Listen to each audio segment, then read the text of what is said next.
कि देखो इंसान की जो इस्लाह है ना, इस्लाह की दो किस्में हैं। एक मादी लिहाज से अपने आप को ठीक करना, एक रूहानी एतबार से अपने आप को ठीक करना। हमें ठीक होने के लिए दोनों तरह से ठीक होना है, जिस्मानी एतबार से भी और रूहानी एतबार से भी। रूहानी में फिर दो चीज़ें, दिल के अमाल और ज़ाहिरी अमाल। तो मैं अर्ज़ कर रहा था कि जितनी भी ये चीज़ें हैं, चाहे आप ज़ाहिरी एतबार से अपने आप को ठीक करना चाहो, चाहे आप रूहानी एतबार से, इसके लिए जो बुनियादी चीज़ है वो है हिम्मत। वो क्या है? हिम्मत। आप कुछ भी करना चाहते हो, हिम्मत के बगैर नहीं हो सकता। दो चीज़ें चाहिए होती हैं, एक सही नॉलेज मिल जाए, एक हिम्मत हो। नॉलेज ही सही नहीं है तो आपको पता ही नहीं चलेगा कि सही रास्ता है कौन सा। मिसाल के तौर पर आपने अपनी सेहत ठीक करनी है, किसी ने आपको बता दिया कि 6 पराठे रोजाना खाओगे तो ताकतवर हो जाओगे। आपने हिम्मत करके 6 पराठे खाना शुरू कर दिए, तो क्या ताकतवर हो जाओगे? खुद पराठा बन जाओगे थोड़े दिनों में। आप 6 बर्गर खाना शुरू कर दिए, खुद बर्गर बन जाओगे थोड़े दिनों में। हालांकि हिम्मत तो आपने बहुत दिखाई, लेकिन आपके पास नॉलेज सही नहीं थी। बाज़ दफ़ा नॉलेज सही नहीं होती। अब 6-6 गिलास उठ के लोग सुबह निहार मुंह पानी पी रहे होते हैं ना, बाज़ डॉक्टरों के कहने पर। वो नॉर्मल आदमी अगर ये करेगा तो नॉलेज सही नहीं, बेड़ा गर्क कर देगा अपना। हाँ, किसी बीमारी में डॉक्टर ने बताया अलग बात है। तो नॉलेज सही हो इंसान के पास तो, लेकिन इतना भी काफ़ी नहीं है। हमारे पास बाज़ दफ़ा नॉलेज सही होती है, हम सबको पता है 5 नमाजें फ़र्ज़ हैं, ये नॉलेज है या नहीं, लेकिन पढ़ लेते हैं क्या?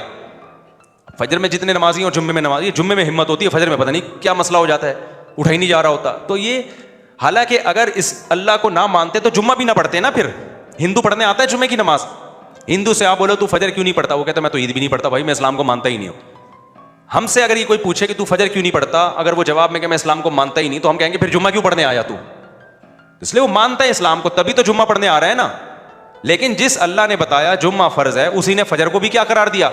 फर्ज। लेकिन फजर में मार्केट से लोग क्या होते हैं? शॉर्ट। वजह क्या है? जुम्मे के लिए इतनी ज्यादा हिम्मत नहीं चाहिए जितनी हिम्मत फजर के लिए चाहिए। तो नॉलेज का मसला नहीं है, मसला है कम हिम्मती का। तो मैं उस पर पिछले हफ्ते बयान लेके चला था कि कम हिम्मती 2 वजह से होती है। हर मुसीबत के पीछे कम हिम्मती है, सुस्ती है, पोस्तीपना जिसे कहते हैं। डॉक्टरों से सुना हुआ है जॉगिंग करनी चाहिए, नहीं करते। अबे चला ही नहीं जाता यार, कौन करेगा, छोड़ो पड़े में। सुना हुआ है हकीमों डॉक्टरों से बादाम खाने चाहिए, अबे कौन छीलेगा बैठ के, बर्गर आ मंगा, पिज्जा फोड़ फाड़ दे। डॉक्टरों से सुना हुआ है सिगरेट सेहत के लिए क्या है, नुकसानदेह। अबे जब छोड़ो तो एक टेंशन होती है यार, वो पी लो यार बस। पीसीओ चीजें हैं जिनकी हमारे पास सही नॉलेज है, मगर उस नॉलेज पर अमल क्यों नहीं हो रहा? कम हिम्मती की वजह से। समझते हो कि नहीं समझते? तो ये पॉइंट समझ में आया कि नहीं आया? अब हिम्मत जो पैदा होती है ना, कम हिम्मती जो होती है, कम हिम्मती की भी 2 वजूहात हैं, एक रूहानी वजह और एक मादी वजह है।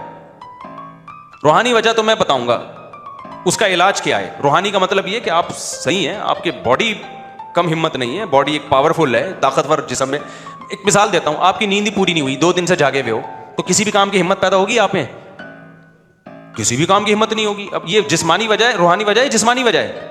इसका इलाज किसी बुजुर्ग के बयान सुनना नहीं है कि आप बुजुर्गों के बयान सुने ताकि हिम्मत पैदा हो, या मोटिवेशनल स्पीकर को। इसका इलाज है सो जा, नींद पूरी कर ले, दिमाग फ्रेश होगा, वरना और मरेगा तू। तो मादी वजह भी है और रूहानी वजह।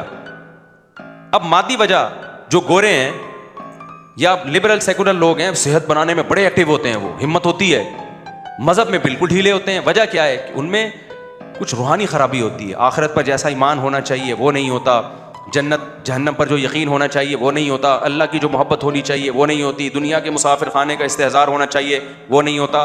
तो दोनों चीज़ों को, जब तक दोनों किस्म की बीमारियों को ठीक नहीं करोगे, उस वक्त तक हिम्मत पैदा नहीं होगी। और याद रखो, कम हिम्मती एक ऐसी बीमारी है, आखिरत तो तबाह होती है, दुनिया भी बर्बाद होती है कम हिम्मत आदमी की। दुनिया में सुस्त और कम हिम्मत को जिंदा रहने का हक ही नहीं है, मर जाते हैं ये लोग। और जिंदगी इनकी मौत से बदतर होती है, मौत से बदतर जिंदगी होती है। तो कम हिम्मती खत्म करने के लिए मेरे भाई अपनी खुराकों को भी ठीक करने की जरूरत है, लाइफ स्टाइल को चेंज करने की भी जरूरत है। मैं बहुत दिनों से सोच रहा हूं, हमारे उस्ताद मेरे शेख व मुर्शिद मुझे कह रहे हैं आप लोगों को बैत करें बैत करें। मेरे जहन में आ रहा है कि मैं जो अगर बैत लड़कों को शुरू कर दूं ना, तो इस रिवायती अंदाज से नहीं चलूंगा मैं, क्योंकि हमारा सबसे बड़ा मसला दीनदारों, चाहे दीनदारों बेदीनों, सुस्ती है।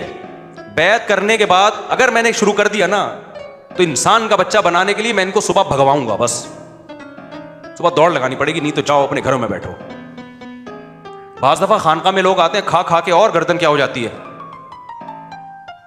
वैसे तो अल्लाह का शुक्र है, हमारे अकाबिर ने जो खानकाहों का सिलसिला चलाया उससे बड़े बड़े अल्लाह वाले लोग पैदा हुए, चुस्त लोग पैदा हुए। लेकिन अब ज़माना क्या हो गया है, चेंज हो गया है। अब हमने अपने शेख की खानका में टाइम गुजारा, हमारे हजरत ऐसे एक्टिव थे, ऐसे एक्टिव, मैं वाक़यात बताता रहता हूँ, उनको देख के हमें मोटिवेशन मिलती थी। तो सबसे अहम चीज़ है ये कम हिम्मती को ख़त्म करना। और याद रखो, कम हिम्मती में रूहानी इलाज तो बाद में शुरू होगा, वो जिन चुड़ैल भूत वाला नहीं, रूहानी जो सच्ची मुच्ची वाला रूहानी इलाज है। लेकिन इससे पहले कुछ खुराकें हैं जिन पे कंट्रोल किए बगैर हिम्मत का पैदा करना मुमकिन। आप सुबह 3 पराठे खा के आप समझो कि अब मेरे अंदर दिन भर काम काज की हिम्मत पैदा होगी, ना ना ना। 3 पराठे फोड़ दिए आपने पूरियों के साथ तो आप हो गए टुन। देखो इतवार को लोग क्या करते हैं, सुबह देर तक सोते हैं ना, आज तो छुट्टी है, उसके बाद जाके हलवा पूरी खाते हैं, उसके बाद फिर सो जाते हैं। क्या ख्याल है? अब ऐसे आदमी को मैं जन्नत जहन्नम के फजाइल सुनाऊं, जिक्रुल्लाह सिखाऊं, ये फिर भी ठीक होने वाला, क्योंकि इसमें ग्लूकोज इतना बढ़ गया है। ये हमारे पैगंबर ने क्यों कहा है कम खाओ? ये पैगंबर का टॉपिक थोड़ी है कि ज्यादा खाओ या कम, ये तो डॉक्टरों का टॉपिक है। क्या ख्याल है भाई? अबे क्या खाना है क्या नहीं खाना, ये पैगंबर का टॉपिक नहीं है, ये टॉपिक मेडिकल साइंस का है। लेकिन फिर भी पैगंबर हमें कह रहे हैं कम खाओ, रोजे रखो। इसका मतलब इसका मजहब से ताल्लुक है। ज्यादा खाने वाला, हर वक्त खाने वाला, पराठे फोड़ने वाला और बर्गर फोड़ने वाला, वो नेक बन ही नहीं सकता। वो सुस्त हो जाएगा, तोंदे निकलेंगी, आड़ा तिरछा होगा, टेढ़ा मेढ़ा होगा, हर जगह जहां बैठेगा लेट जाएगा, वहां पे उठेगा ही नहीं। पुलिस आएगी इसको उठाने के लिए, और पुलिस भी 1 घंटा लेट आएगी, क्योंकि वो भी हलवा पूरी खा के बैठी हुई है। पुलिस इसको उठाने के लिए आएगी, मगर वो भी 1 घंटा लेट, वो भी तो हलवा पूरी बिरयानी खा के बैठे हुए हैं। वो भी, हर पूरी कौम सुस्त है या नहीं है? तो इसमें दोनों तरह से इस्लाह की जरूरत है। एक खुराक पे कंट्रोल करवाना, खुराक पे कंट्रोल मतलब छोड़ दो खाना पीना, इतना खाना हमारी सेहत के लिए जरूरी। आपको याद है मैंने पिछले हफ्ते बयान किया था, इतवार को मगरिब के बाद मैंने बयान किया 1.5-2 घंटा, उसके बाद फिर इशा के बाद मैंने 1-1.5 घंटा बयान किया, बड़ी फ्रेश होके बिल्कुल। तो मैं उसमें कम खाने की तरकीब भी दे रहा था। तो मैंने लोगों को एक बात बताई, मैंने कहा मैंने 24 घंटे में अब तक कुछ नहीं खाया है, और आप देखो मैं कितनी पावर से, ताकत से बयान कर रहा हूं। नहीं आई समझ में? कैसे नहीं खाया था? एक दिन पहले मैंने रोजा रखा, मगरिब में मैंने इफ्तार किया, थोड़ा सा खाया मगरिब में, और फिर 10 बजे मैंने खाना खाया था। 10 बजे के बाद अगले दिन मगरिब में मैंने इफ्तारी नहीं की। मुझे पता था मगरिब में मैंने इफ्तारी कर ली तो मुझसे बयान नहीं होगा, क्योंकि मैं क्या हो जाऊंगा, टुन। तो मैंने 2 खजूरें खाई और नींबू पानी थोड़ा सा पी लिया, बस फिटफाट हो गया बिल्कुल। ऐसी एनर्जी आ जाती है आदमी में। उसके बाद इशा तक मैंने बयान किया, फिर 1 घूंट वो जो लेमन का पानी था ना, उसमें शहद डाला हुआ था, 1 घूंट वो पी लिया, फिर 2 घंटे बयान किया। मैं शो मारने के लिए, अल्लाह की कसम ये वाकयात नहीं बनना, मैं इतना नेक हूं कि मैं 24 घंटे में एक दफा खाता हूं। हो सकता है मैं आपसे डबल खा रहा हूं, लेकिन आपको बात तो सही बतानी है ना मुझे। ये जो हमने मुसल्लत कर लिया है ना, खाओ खाओ खाओ, सेहत जिंदा रहने के लिए बहुत जरूरी है इतना खाना, बिल्कुल गलत है। नबी सल्लल्लाहु अलैहि वसल्लम ने फरमाया, इब्ने आदम के लिए 2 लुक़मे भी बहुत हैं। तामुल वाहिदी यकफील इत्नैन, एक आदमी का खाना 2 के लिए काफी है। कम खाओ, अच्छा खाओ, कम खाओ। अब अगर मैं जो रोजा इफ्तार किया खजूरों से किया ना, और लेमन वाटर से, चीनी नहीं शहद डाला उसमें, अगर मैं उसमें कम खाता लेकिन खाता 2 पकोड़े, फिर शायद ये एनर्जी, वो पकोड़े बयान के दौरान बता रहे होते कि अब हमें हजम तेरा बाप करेगा क्या। मैं समझा पा रहा हूं अपनी बात? एक्टिव रहने के लिए अपनी खुराक को कंट्रोल करना जरूरी है। जो दीनदार लोग फोड़ रहे हैं ना इस वक्त, इसमें नेक बनने का तस्वुर दिमाग से क्या करो भाई, निकाल। जब सुस्त होता है दिमाग, आपके बॉडी ग्लूकोज से, इंसुलिन से, मीठा जब जाएगा तो इंसुलिन निकलेगी ना उसको हजम करने के लिए। तो सारा दिन तो इंसुलिन और शुगर के फट्टे चल रहे हैं आपकी बॉडी में, सारा दिन तो उसी में उलझी हुई है वो बॉडी, तो करेगी क्या वो? इसलिए हमारे मजहब का हिस्सा है। देखो हर कौम में कुछ मजहबी खाने होते हैं, इस्लाम में मजहबी खाना कुछ भी नहीं है। इस्लाम में एक नहीं खाना। एक वाक़या सुना के बस बयान खत्म करता हूं, ये टॉपिक अगले हफ्ते भी मैं लेके चलूंगा। इंसान का बच्चा इसके बगैर मेरे भाई बनना मुमकिन नहीं है। फोड़े जा रहे हैं। ये बुखारी मुस्लिम की हदीस है, सही हदीस है कि इस उम्मत में जो सबसे पहले जो खराबी आएगी ना, बुराई आएगी, वो ज्यादा खाना आएगी। झूठ आएगा और ज्यादा खाना, झूठी गवाहियां और ज्यादा खाना, ये सबसे बड़ी बुराई है इस उम्मत की। हदीस का मफहूम पेश कर रहा हूं।